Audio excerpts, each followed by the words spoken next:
अब बोलिएगा मेरे साथ में, दाम धनी धनी जी हमारे, दाम धनी धनी जी हमारे, हे दाम धनी धनी जी हमारे, दाम धनी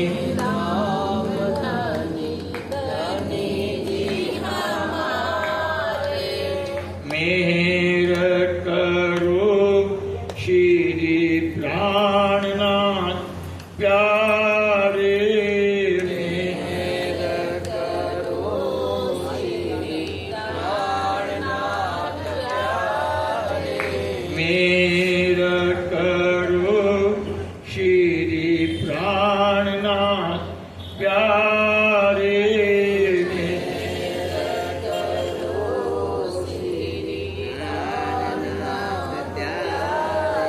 दाम धनी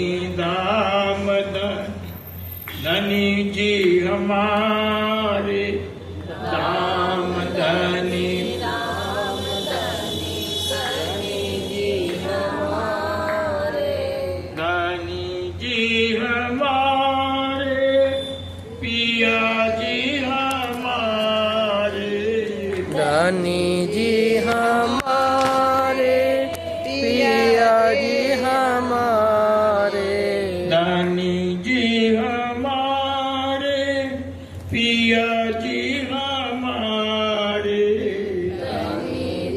हमारे पिया जी हमारे, हे दाम धनी धनी जी हमारे, दाम धनी धनी जी हमारे, दाम धनी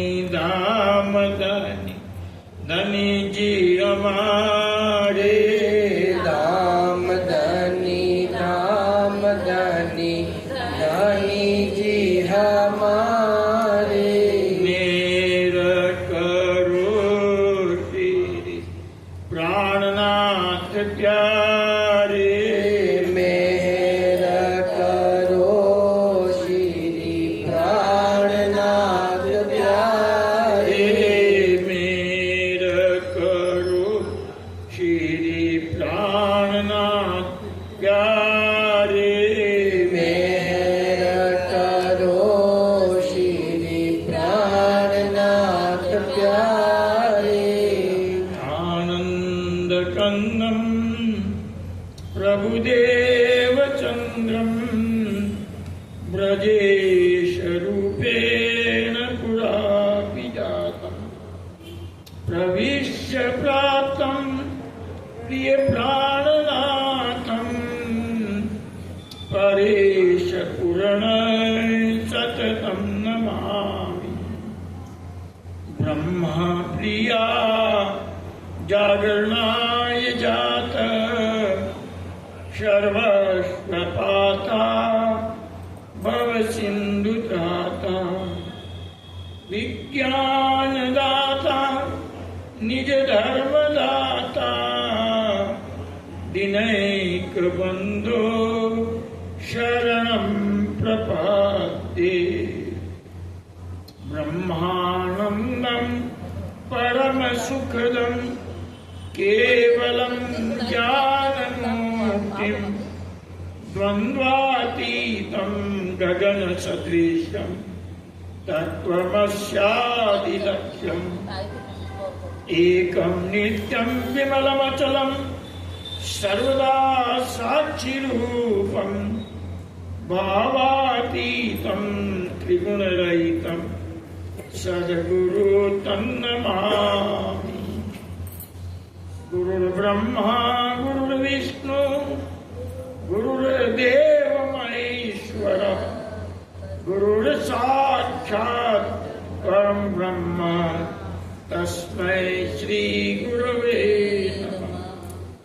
अखण्डमण्डलाकारं व्याप्तं येन चराचरं तत्पदं दर्शितं येन तस्मै श्रीगुरवे नमः। तस्मै श्रीगुरवे नमः। निजानंद निज नाम है श्री कृष्ण गनिदान। श्यामा सुंदर सात को राखूं हृदय दान। श्यामा सुंदर सात को राखूं हृदय दान। वंदो श्री सतगुरु चरण को करुणि प्रेम प्रणाम। अशुभ हरण मंगल करण धनि श्रीदेव चंद्र जिना। श्री प्राणनाथ निज मूलपति श्री मेराज सुना। तेज कुंवर श्यामा युगल को पल पल करूं प्रणाम। तेज कुंवर श्यामा युगल को पल पल करूं प्रणाम। प्रणाम करूं गुरुदेव को दड़ चरणों में शीश। दास जान दया करो बुद्धि देव बख्शीश। दास जान दया करो बुद्धि देव बख्शीश।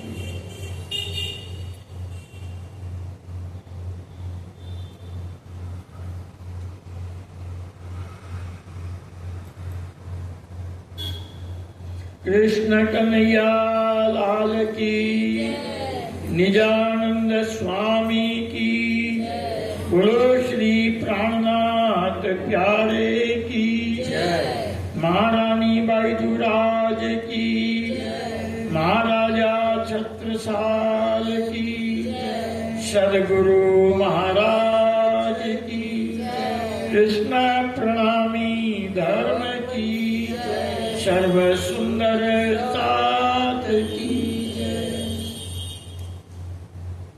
प्रणाम।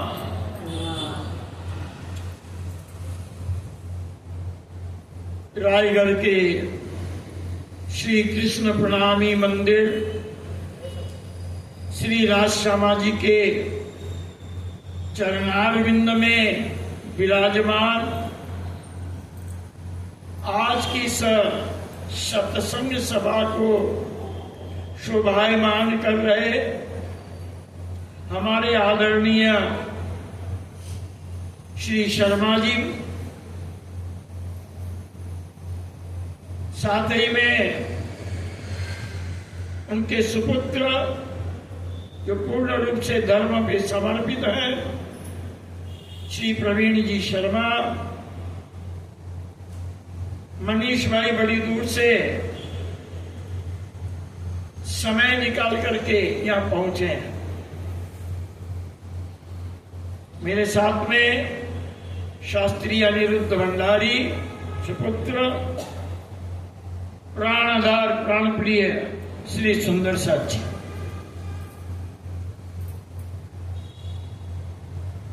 श्री राजी महाराज की जब कृपा होती है तो वो सबसे पहले सुंदर साहब का ही दर्शन देते, मैं ही दर्शन देते, क्योंकि सुंदर साहब के हृदय में उनका स्थान है। धनी का स्थान सुंदर साहब का हृदय है, और जहां सुंदर साहब के दर्शन हैं वहां केवल राजी महाराज ही याद आते हैं।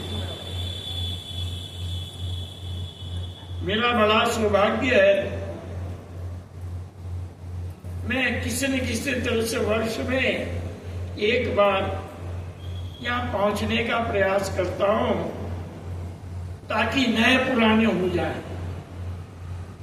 गत वर्ष कुछ कारणवश रास्ते से जाना पड़ा था, लौटना पड़ा था, आ रहे थे, टिकटें बनी थी लेकिन नहीं आ पाए। तो भाई कभी ऐसा कारण बन जाता है। आज हम एक लंबी यात्रा के पश्चात यहाँ पर पहुंचे हैं। कुछ सुनने कुछ सुनाने। सुंदर साथ जी,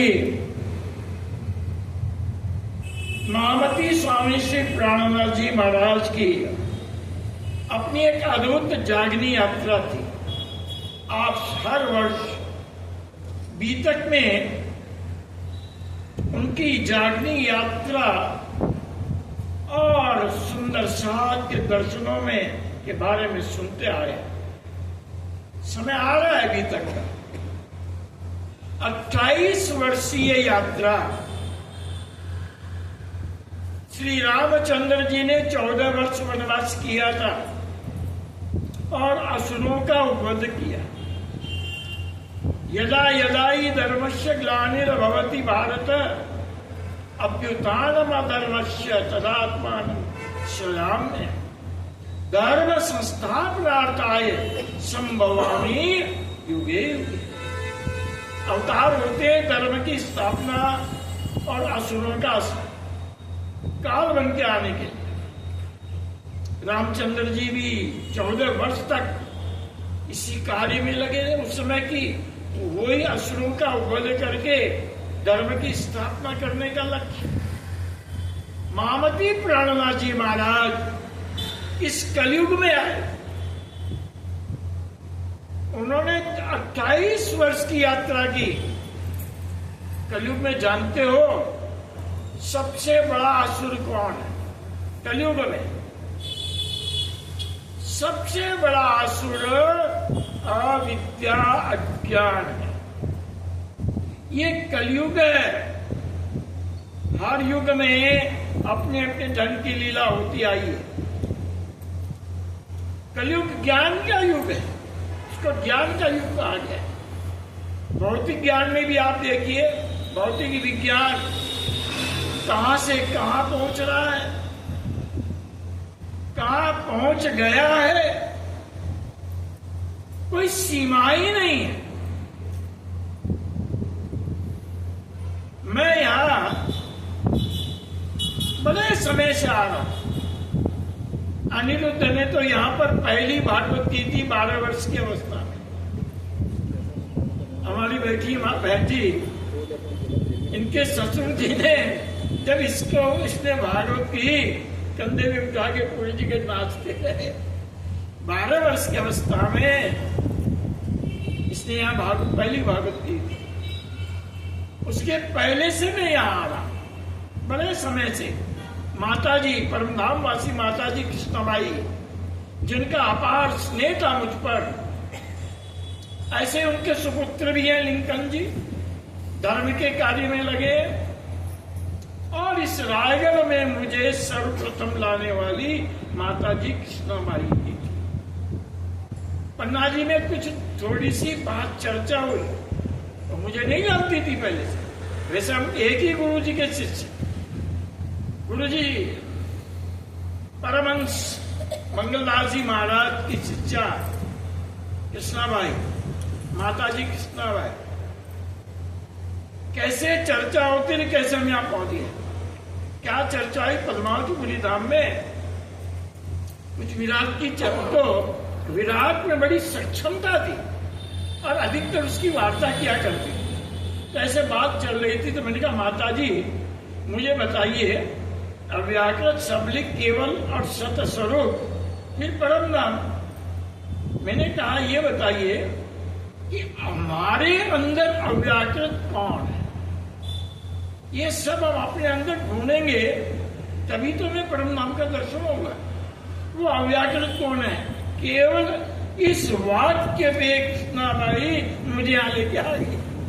केवल एक ही वाक्य पे उनको बड़ा अच्छा लगा था। सुंदर साथ जी, हमें उस परिपाटी से वहां तक पहुंचना है। विराट से परम धाम, विराट का दर्शन आप हम सब लोग कर रहे हैं। यही वो विराट है जिसने हमको चक्कर में डाल रखा है, भ्रमित कर रखा है। भागवत में बड़ा सुंदर कहा गया है।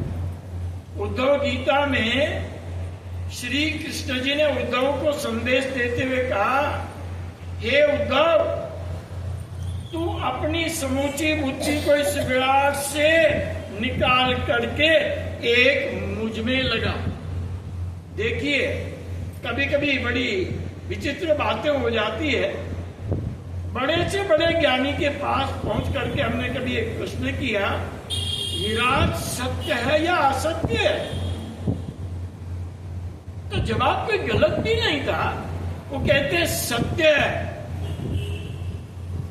तो हमने कहा यही वास्तविक सत्य है, तो फिर भक्ति किस लिए करो? क्या पाना चाहते हो आप? समझना, विराट को सत्य बतलाया। ये ऐसा विकराल रूप, ये भयानक रूप, जिस विराट का भयानक दर्शन भगवान श्री कृष्ण ने हमें यहां दिखलाया। गीता जी में इसका पूरा अध्याय, 11वां अध्याय विराट रूप दर्शन, यही सत्य है परमात्मा का स्वरूप। तो जबान बंद हो गई, यही सत्य है, तो किस सत्य को पाना चाहते हो? तो सुंदर साथ जी महामती प्राणनाथ जी ने आकर के उस सत्य स्वरूप की पहचान कराई। इस विराट से निकल करके ही, और ये नहीं कि अपने मन से ही कुछ कहा हो। प्राणनाथ जी की समूची वाणी शास्त्र आधारित है। आप हम लोग तारतम का जाप करते हैं, ए सतवाणी मत के लेऊ में इनको सार, हम बोलते हैं, ये चरण है उसके अंदर। ए सतवाणी, प्राणनाथ जी जब देवचंद जी महाराज ने तारतम का अवतरण किया, तारतम महामती जी इंद्रावती जी की आत्मा को दिया, और इंद्रावती जी की आत्मा ने उस एक चौपाई को जब आगे बढ़ाया, तब उन्होंने कहा ये सतवाणी मत के लेव में इनको साथ। क्या उस समय तारतम वाणी अवतरित हुई थी? नहीं हुई थी। जब ये चौपाइयां निकली हैं, तो फिर प्राणनाथ जी ने कौन सी सत्यवाणी के लिए कहा? तो प्राणनाथ जी इसका जवाब हमें कहीं ढूंढने की जरूरत नहीं है। महामती प्राणनाथ जी अपनी वाणी में ही उसका जवाब देते हैं।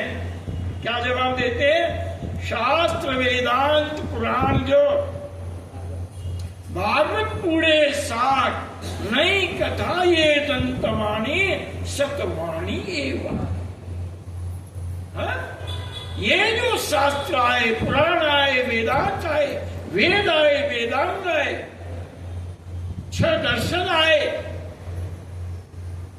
इनको तुम असत्य मत मानो। इनके अंदर छुपे हुए ज्ञान की पहचान करो, लेकिन बिना तारतम के इन शास्त्रों के रहस्यों को खोला नहीं जा सकता। जैसे मैंने अभी अभी उदाहरण दिया विराट का, तो विराट का दर्शन योग वशिष्ठ में भी आता है, गीता में आया। योग वशिष्ठ उसके पहले की बनी, उसमें भी आया। मगर इस विराट की वास्तविकता की पहचान तो महामती प्राणनाथ जी ने आकर के करवाई कि अरे सुंदर साथी ब्रह्मात्माओं, जिस विराट को तुम सत्य कह रहे हो, ये एक दिन नष्ट हो जाएगा, ये नश्वर है। और इसी को सत्य मान करके चिंतन करते रहे तो तुम आवागमन से मुक्त नहीं हो सकते, तुम इसी में घूमते रहोगे। क्या वो विराट? पाताल से लेके नारायण के अंतःकरण तक हम जो बैठे हैं, ये भूलोक है।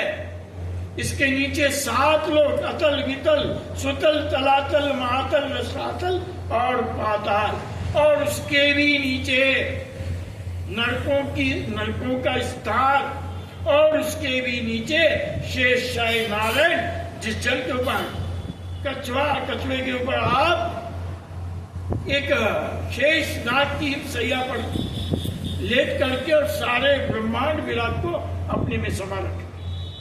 और इस भूलोक से ऊपर स्वर्गलोक, वैकुंठ लोक, पितृलोक पहले आता है।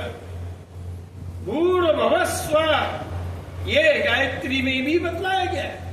भूलोक, भूवर्लोक, स्वर्गलोक, महलोक, तपलोक, सत्यलोक। तो 7 पाताल के ऊपर 7 स्वर्ग है। ये 7 स्वर्ग हो गए। फिर आता है सत्यलोक में 3 कुड़ियां ब्रह्मा विष्णु महेश्वर की, उसके ऊपर अष्टावरण ज्योति स्वरूप गायत्री, ये स्थूल ब्रह्मांड, उसके ऊपर निराकार, और उसके आगे 7 शून्य। तब आता है नारायण का अंतःकरण, जहां से ये विराट प्रस्फुटित होता है। कैसे हुआ? बड़ा सरल है। दुनिया में जितने संप्रदाय हैं, चाहे वो वैदिक हो या कदेव वाले हो, एक बात तो सभी एक स्वर में कहते हैं, जगत एक सपना है। किसी को पूछ लो, क्या ये जगत तो सपना है? तो बोलो, क्या सपना कभी सच होता है? नींद उड़ी और सपना कहाँ गया? सोचो, नींद है जब तक सपना है, और नींद उड़ी तो सपना पता ही नहीं चलता है। इसी तरह से वो नींद लेने वाला कौन है, जिसके स्वप्न में हम सब ये देख रहे हैं? हम उस स्वप्न की मूर्तियां हैं। स्वप्न के स्वरूप तो हम बन गए। वो नींद लेने वाले क्षर पुरुष, नारायण कहिए, आदि नारायण कहिए, महाविष्णु कहिए, ज्यादा उसमें न जाना। एक ही बात, उनकी नींद में हम स्वप्न देख रहे हैं, और जब उनकी नींद उड़ गई तो हम वास्तविकता में पहुंच जाएंगे, उस सत्य रूप में पहुंच जाएंगे। इसका अर्थ है, ना नींद सत्य है, ना उसका स्वप्न सत्य है। और हम तो रमण कर रहे हैं केवल नींद और स्वप्न में है। ज्यादा हमें हम किसके लालच? इस विराट के लालच। आज ये है, कल वो है, कल इसकी पूजा, कल ये। अपने घर में रमण कर रहे हैं सपने में।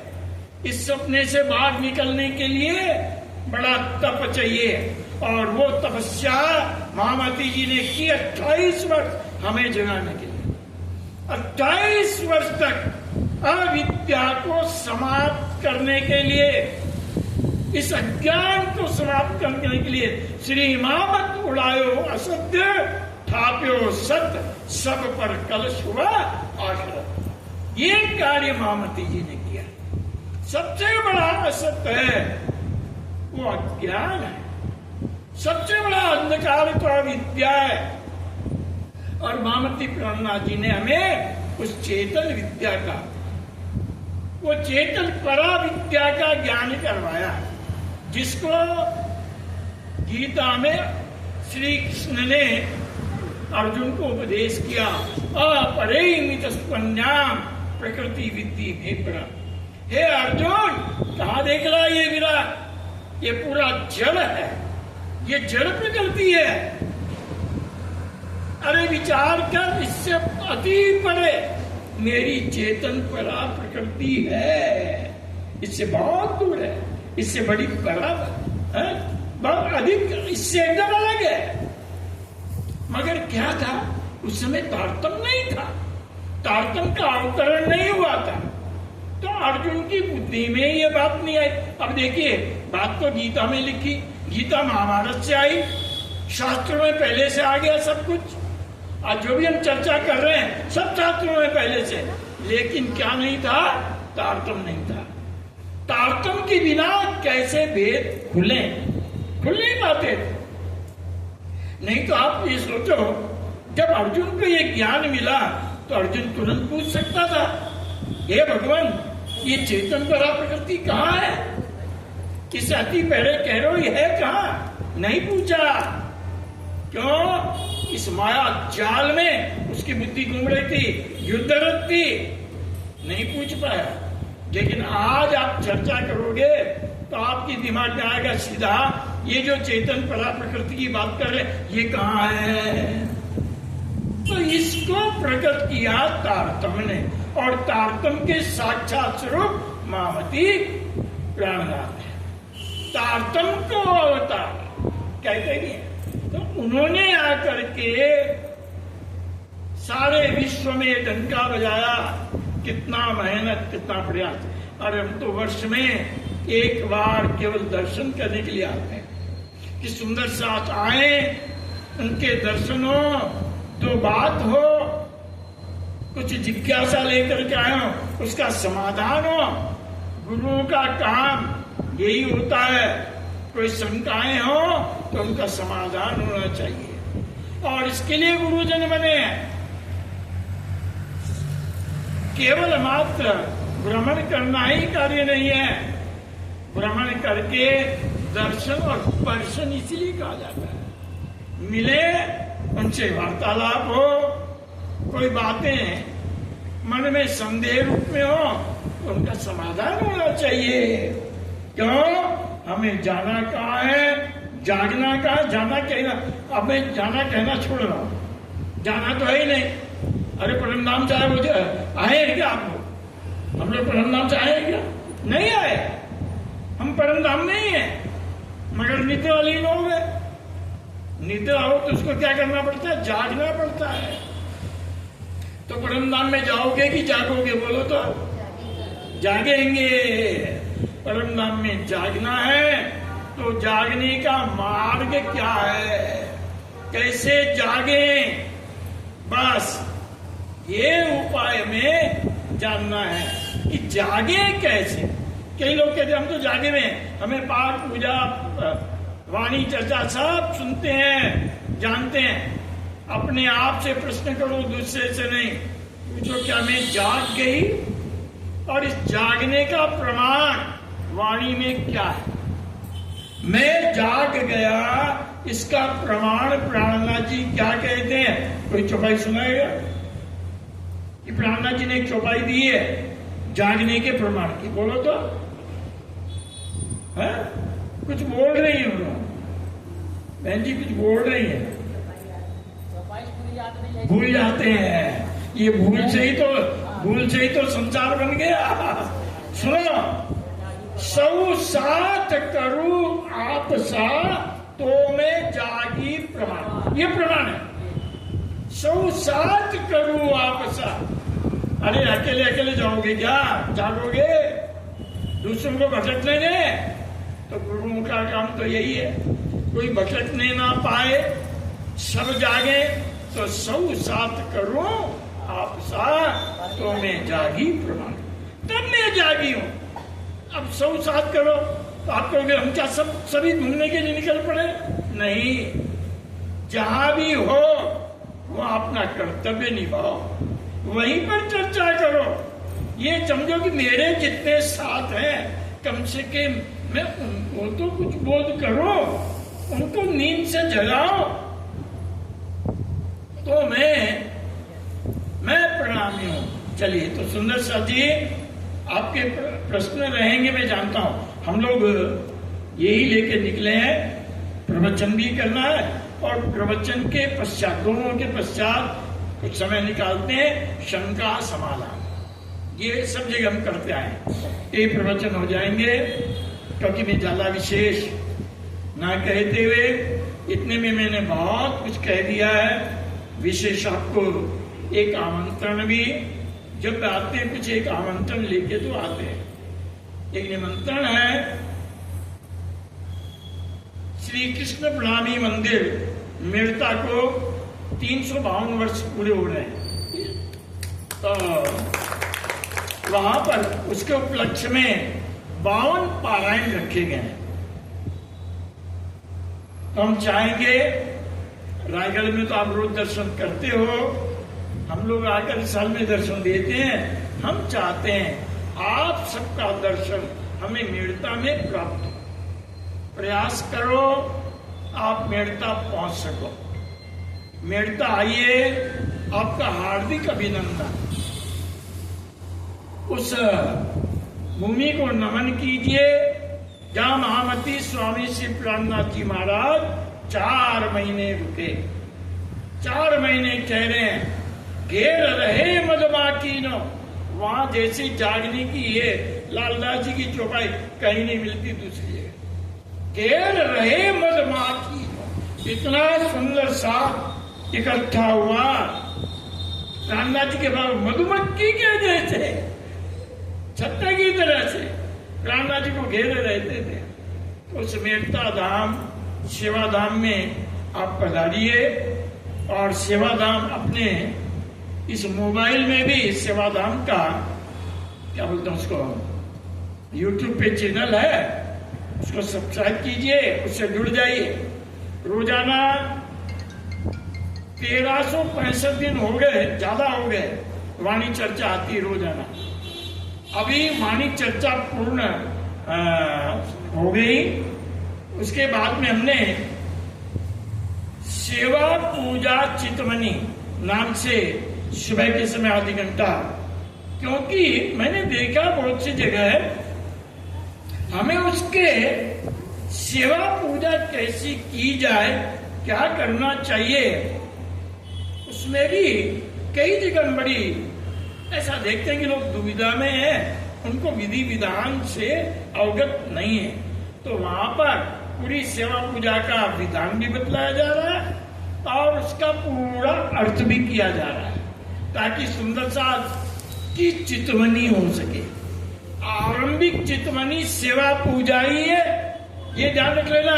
चलिए आंख मूंद के बैठ गए और हम सोचे इतने पेड़ हैं, इतने पौधे हैं, ये सब जमुना जी हैं, वो ये केवल मात्र भौतिक दर्शन ही होगा। उस अलौकिक दर्शन के लिए सबसे पहली सीढ़ी सेवा पूजा है। चितवनी का सबसे पहला प्रथम सोपान सेवा पूजा है, क्योंकि हमारी सेवा पूजा अष्टप्रहर की है, सोने से लेकर उठने से लेकर सोने तक की। तो सुंदर सर जी सेवा धाम आप लोग जुड़ जाना, नंबर ले लेना और सेवा धाम से जुड़ना। उसमें आपको वाणी चर्चा भी मिलेगी, भीतर चर्चा भी मिलेगी, श्रीमद् भागवत भी मिलेगी भीतर, और अन्य उपनिषदों की भी चर्चा मिल जाएगी। साथ में भी सेवा पूजा चितवनी चल रही है, वो नित्य सुनोगे, आपको बड़ा आनंद आएगा। और हम कहाँ पर हैं, कहीं कोई त्रुटि तो नहीं कर रहे, तो वो भी आपको समझ में आएगी। तो मेहता का निमंत्रण देते हुए मैं अपनी वाणी को यहाँ विराम देने जाऊंगा। अनिरुद्ध आपके समक्ष जो शब्द कहेगा उसे भी आपको श्रवण करना है, क्योंकि आगे का कार्य इसे ही संभालना है। अब हमारा समय धीरे धीरे समाप्ति की ओर जा रहा है, तो आगे कोई न कोई तो आगे तैयार रहे, तो प्रयास कर रहे हैं और ये भी प्रयास कर रहा है।